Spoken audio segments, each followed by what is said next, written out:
Hello and welcome to this video where I'll show you how you can quickly and easily analyze your expenses in Microsoft Excel. So I have this free Excel template that you can download from a website. The link will be in the video. And you can just download this and put your transactions in here, and you can quickly have an overview of where your expenses went over the past week, 2 weeks, month, or however long you want to track for. So I've got some sample data here that I'm going to copy into these three blue fields: transaction, date, description, and amount. And so once that's in there, the rest of the fields will automatically fill in. The description, this is just the doing business as name that will show up on your statement, so it's not necessarily going to be the name that you want to have tracked. And that's what this vendor column here does. It uses a formula to pull out the actual name, so you notice it doesn't include the store name, it just tries to pull out the name. Now, some of the vendor names, like Netflix, for instance, they include a telephone number. They don't have a store number.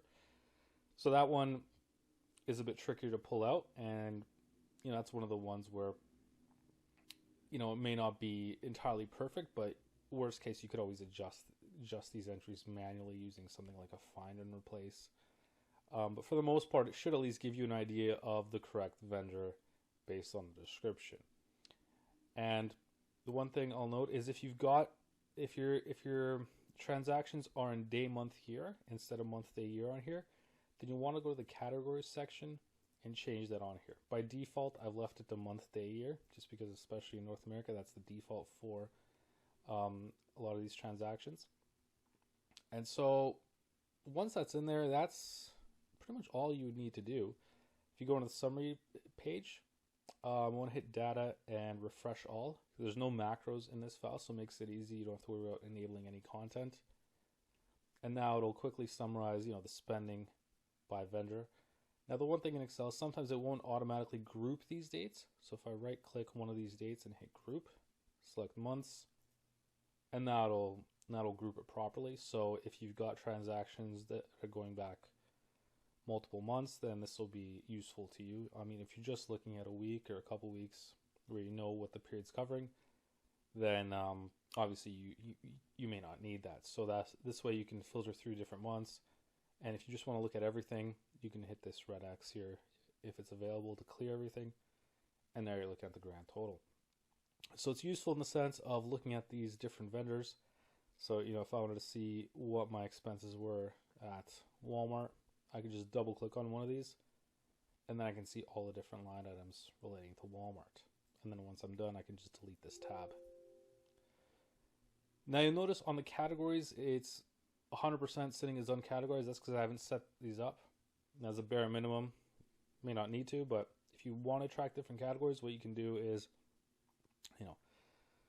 I don't need all these. Some of these are repeating, so I'll just copy some of these vendors over, and on the categories tab, can paste it as values into here, and then I can just assign any sort of category that I want. So for instance, Burger King can be fast food, Walmart can just be shopping, groceries, say entertainment, fast food again, let's say gas. And now if I go back to the summary tab, again data, refresh all, now I've got a different split as far as categories go. So it adds a bit more information. Now I can see, what percent went to which category. So the beauty of this is, once you set these categories up once, they're in there for good.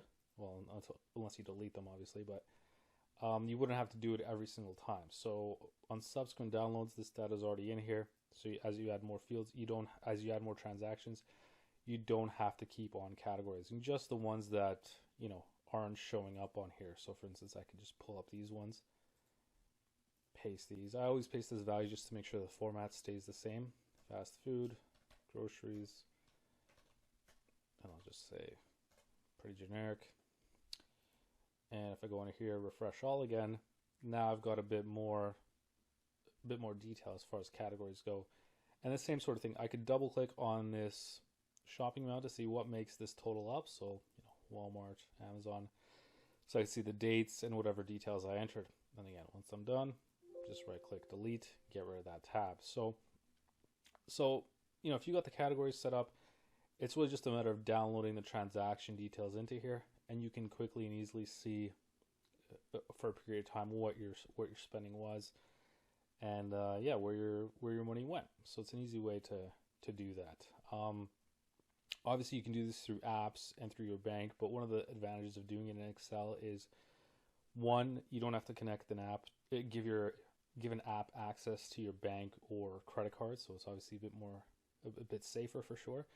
And the second is there's a lot more flexibility in here. If there's certain things that you don't want to include, you can delete certain items, not a problem. And the other thing is, you can include multiple sources. If you got multiple credit cards, multiple bank accounts that you want to include, you can easily just copy in that data. And it's just really the date, the description, and the amount. So it's the bare minimum, and you can consolidate all that quickly and easily onto here. And again, this is a free template you can download, and you can use easily for your CSV or Excel downloads for your expenses. So that's in a nutshell how this template works. Hope you find it useful, and thanks for watching.